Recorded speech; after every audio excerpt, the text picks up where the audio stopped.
शिरपूर तालुक्यातील खामखेडा गावाजवळ एका चालत्या ट्रकला अचानकपणे आग लागल्याची घटना घडली आहे। शिरपूरहून मका घेऊन चोपड्याकडे जात असलेल्या या ट्रकमध्ये ऑइल लिकेज झाल्यामुळे आग लागली असल्याचं प्रथमदर्शनी समोर आलंय। दरम्यान आग लागल्याचं लक्षात येताच चालकाने ट्रक रस्त्याच्या कडेला लावल्यामुळे यामध्ये सुदैवानं जीवितहानी झाली नाहीये।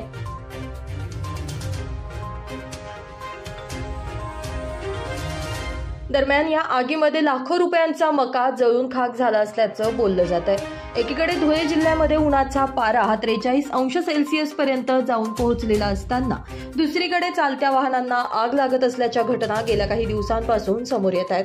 दरम्यान या घटनेमुळे खामखेडा शिरपूर रस्त्यावरील वाहतूक काही काळ विस्कळीत झाली असून परिसरामध्ये आगीचे लोट बघायला मिळाले। सुनील पावरा, माझा महाराष्ट्र न्यूज, शिरपूर।